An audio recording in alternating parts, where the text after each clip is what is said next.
Tuhan Yesus, terima kasih Tuhan. Semalam hari ini telah masuki kitab 1 Petrus. Tuhan, kiranya melalui kitab 1 Petrus ini Tuhan, kami semakin nampak diri-Mu. Tuhan, kami semakin nampak, Tuhan, pekerjaan-Mu yang begitu mulia, pekerjaan-Mu yang begitu ajaib. Tuhan, kami tidak mau Tuhan, pembacaan malam hari ini meskipun hanya sedikit, menjadi lewat begitu saja. Tuhan, tapi kiranya pembacaan malam hari ini Tuhan yang boleh mendapatkan diri-Mu. Terima kasih Tuhan. Amin. Mari kita baca urutannya.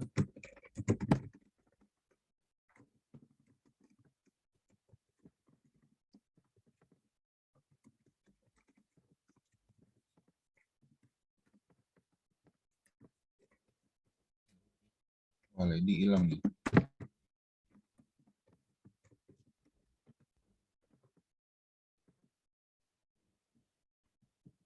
Cuma 4 ayat.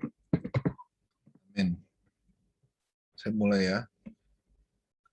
Mari kita baca pokoknya bersama-sama ya. Di sini, saya belum bentar ya. Oke. Mari kita baca pokoknya. Kehidupan Kristiani di bawah pemerintahan Allah. 1. Pendahuluan kepada kaum beriman pendatang di bawah pekerjaan Allah Tritunggal. 1. Dari Petrus, Rasul Yesus Kristus kepada orang-orang pendatang yang tersebar di Pontus, Galatia, Kapadokia, Asia Kecil, dan Bitinia. Yaitu orang-orang yang dipilih sesuai dengan rencana Allah Bapa kita dan yang dikuduskan oleh Roh supaya taat kepada Yesus Kristus dan menerima percikan darahnya. Kiranya anugerah dan damai sejahtera makin melimpah atas kamu. Amin. 2. Keselamatan sempurna Allah Tritunggal dan hasilnya. Kelahiran kembali oleh Bapa supaya kita memiliki pengharapan yang hidup, yaitu warisan yang tersimpan di surga dan yang siap dinyatakan pada saat akhir. Amin. Selanjutnya Marta nggak bisa ya. Terus ayat 3, terpujilah Allah dan Bapa Tuhan kita Yesus Kristus, yang karena rahmat-Nya yang besar telah membuat kita lahir kembali melalui kebangkitan Yesus Kristus dari antara orang mati kepada hidup yang penuh pengharapan. Untuk menerima warisan yang tidak dapat binasa, yang tidak dapat cemar, dan tidak dapat layu, yang tersimpan di surga bagi kamu. Amin. Puji Tuhan ya, pembacaan kita sangat singkat, hanya 4 ayat ya. Amin. Ya, di dalam kitab 1 Petrus ini, ya kan, kitab ini ya ditulis oleh Petrus, ya kan, yang dahulu ya namanya diubah oleh Tuhan dari Simon menjadi Petrus. Ya, kalau menurut catatan kakinya, ya ini menunjukkan bahwa ya Petrus itu sudah dilahirkan kembali dan rohani, ya kan, tidak lagi sama seperti Simon yang menyatakan kelahiran. Ya. Di dalam kitab 1 Petrus ini, ya, Petrus sudah sangat berbeda, ya kan? Sudah lebih matang daripada yang pertama kali kita lihat Petrus, ya kan. Petrus yang di kitab Injil kita lihat adalah seorang yang memotong telinga prajurit, ya kan, yang ingin menangkap Tuhan Yesus. Dan bahkan ya dia orangnya sangat gegabah, ya kan. Orangnya sangat cepat berbicara gitu. Cepat menjawab Tuhan, ya. Bahkan Tuhan mengatakan bahwa Petrus ya sama seperti iblis, ya kan. Ketika di Gunung Pengubahan, ya, Tuhan ya kan, pertama kali ya dia memuji Petrus. Oh benar, karena hanya Petrus yang akan menjawab pertanyaan Tuhan dengan benar. Ya kemudian setelah itu ya Tuhan ya kan berbicara bahwa dia akan mati, ya kan, harus mati di kayu salib untuk menebus setiap manusia. Tapi Petrus ya kan dengan alamiahnya yang begitu kuat, dia berkata bahwa ya Tuhan, sekali-sekali janganlah demikian, ya kan. Nah, kemudian Tuhan berkata, "Nyah kau iblis." Ya. Petrus yang dulu ya kan itu sangat berbeda dengan Petrus yang ada di sini. Ya Petrus yang di sini ya kan dia nampak ya kan apa itu pekerjaan Tuhan. Kenapa Tuhan yang dulu itu yang aku bilang nggak usah mati ya kan untuk menebus dosa-dosa manusia. Nah, tetapi sekarang ya Petrus telah nampak ya kan kenapa Tuhan itu perlu mati ya kan. Ya, dibuktikan di ayat 2. Ya kan? Di sana dikatakan yaitu orang-orang yang dipilih sesuai dengan rencana Allah dengan Bapa kita dan yang dikuduskan oleh Roh. Ya kan? Yang dahulu ya kan Petrus tidak nampak. Kenapa Tuhan perlu mati di kayu salib? Ya kan? Tetapi sekarang ya dia bisa berkata ya kan bahwa ya ada orang-orang yang dipilih ya kan sesuai dengan rencana Allah.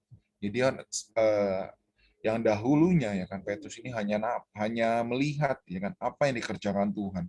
Tapi kini dia benar-benar paham apa itu rencana Allah, ya kan? Yaitu ya Bapa kita, ya kan? Dan yang dikuduskan oleh Roh. Bahkan Petrus nampak Roh, ya kan? Supaya taat kepada Yesus Kristus dan menerima percikan darahnya. Nah, di sini ya kita lihat bahwa ya Petrus tahu gitu bahwa hanya darah Yesus ya kan yang bisa melepaskan setiap manusia dari dosa. Ya kan? Kalau kita lihat di catatan kakinya ya, mari kita baca sama-sama ya. Ayat 8. Dalam perlambangan, pemercikan darah, pendamaian, mengantarkan orang yang dipercik ke dalam perjanjian lama, demikian pula percikan darah pada Kristus mengantarkan kaum beriman yang dipercik ke dalam berkat perjanjian baru yang dalam kenikmatan penuh atas Allah Tritunggal. Inilah tanda yang tegas yang memisahkan orang yang dipercik dengan orang awam yang tanpa Allah.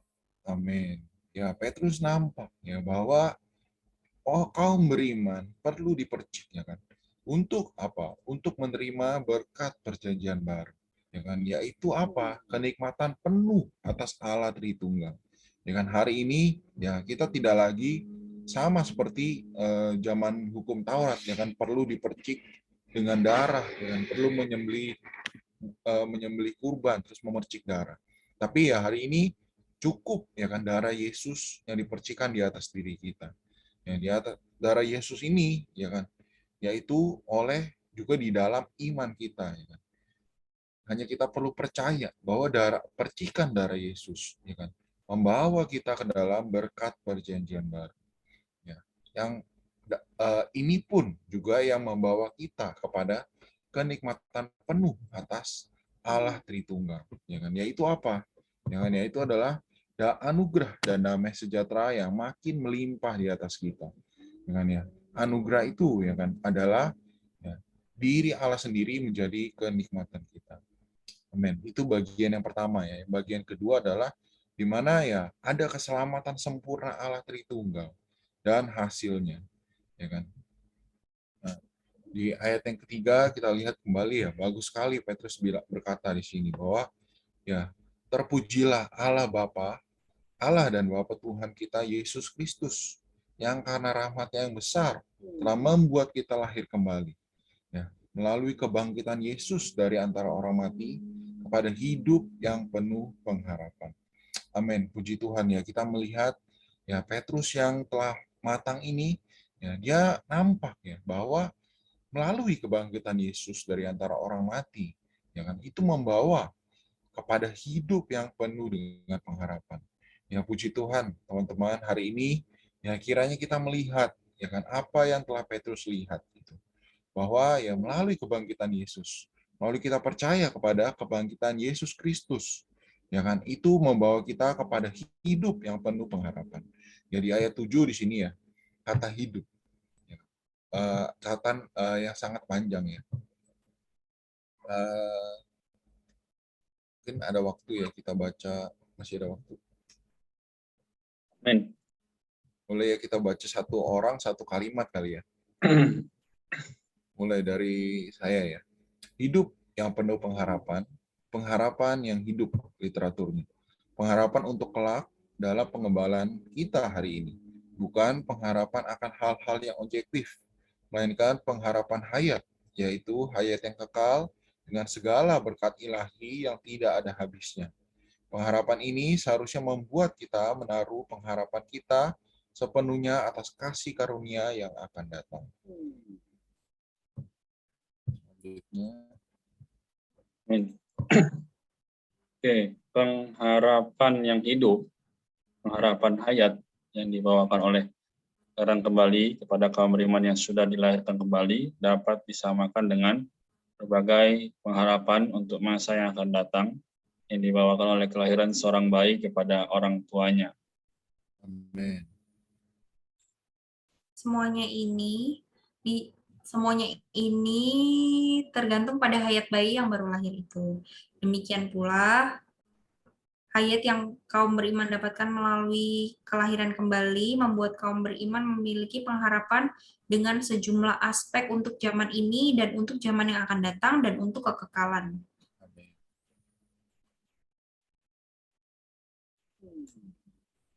Erlin? Bisa? Kalau nggak bisa, dilanjutkan Eva, silakan. Ya, mulai dari ini ya, dalam zaman ini.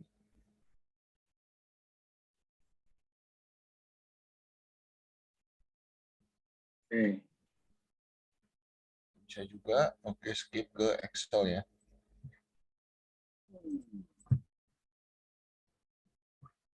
Silakan. Excel, Oh, dalam zaman boleh. ini. Dalam zaman ini ada pengharapan bertumbuh dalam hayat.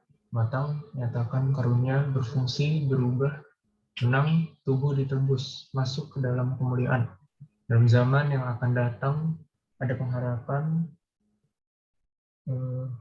masuk ke dalam kerajaan, raja bersama Tuhan, menikmati berkat hayat kekal dalam penyataan kerajaan surga. Dan dalam kekekalan ada pengharapan bisa berada di dalam Yerusalem baru dengan limpah berbagian dalam berkat puncak penyataan akhir hayat kekal Allah dalam kekekalan. Amin. Pengharapan yang hidup ini, pengharapan hayat ini tergantung pada hayat kekal yang kaum beriman dapatkan melalui kelahiran kembali. Hanya hayat ilahi yang bisa membuat kaum beriman bertumbuh dalam hayat, terus bertumbuh dalam realitas pengharapan yang dibawakan oleh hayat itu. Agar kaum beriman memperoleh berbagai berkat yang disebutkan di depan sebagai warisan yang tidak dapat binasa, tidak cemar, tidak layu, dan tersimpan sampai selama-lamanya. Amin. Di sini ya kita telah membaca ya catatan kaki ini di mana ada hayat, ya kan, pengharapan yang hidup. Ya, pengharapan kita bukanlah pengharapan yang mati, dan bukanlah hanya pengharapan yang hal-hal yang objektif, ya kan, hal-hal yang bisa kita lihat.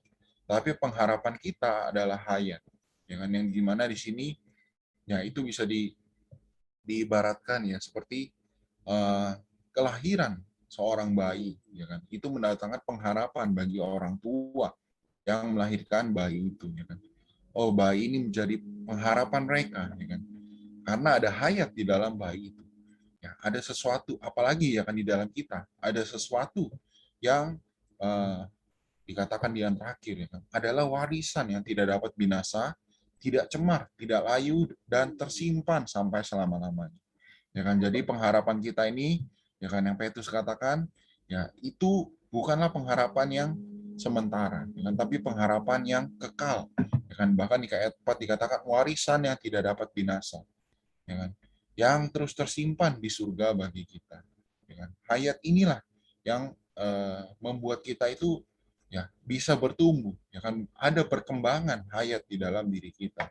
Ya, karena itu ya kita perlu dilahirkan kembali, ya kan, perlu ada hayat ilahi ini, ya, hayat kekal ini di dalam diri kita.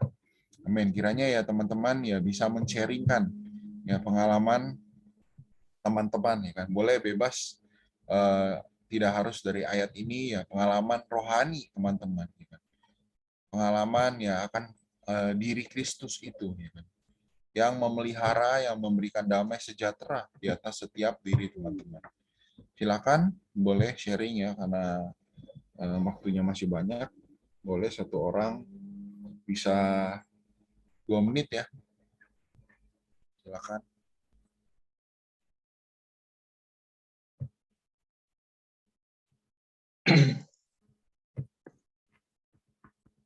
Nih, kalau belum ada saya dulu ya sedikit ya. Jadi tadi sudah dijelaskan banyak oleh David. Memang hari ini saya melihat bahwa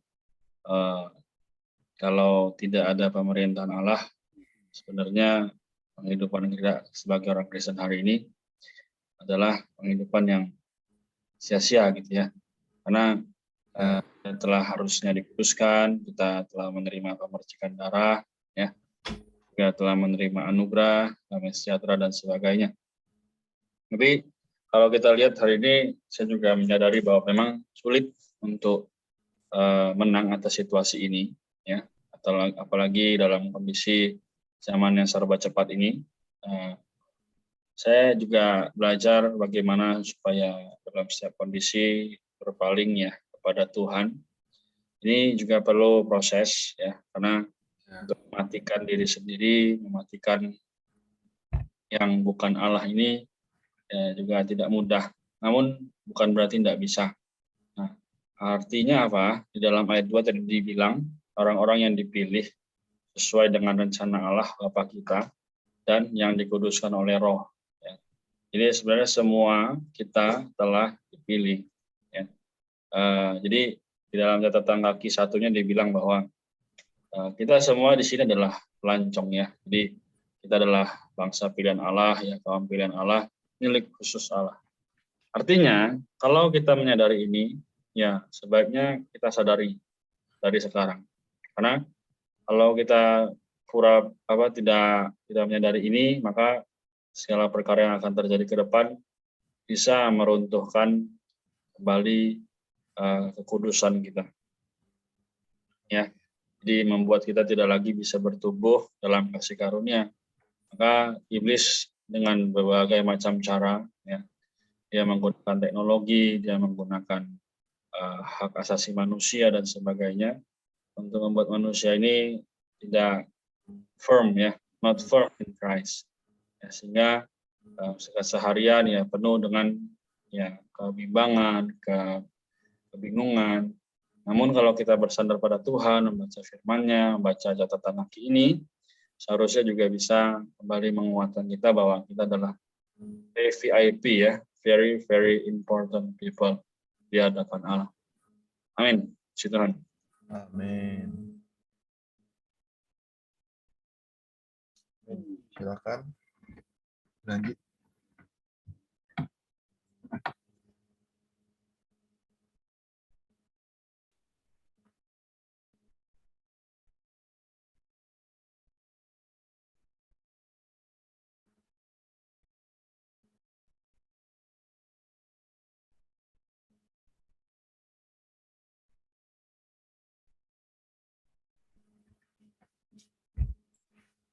Aku juga mau sharing ya.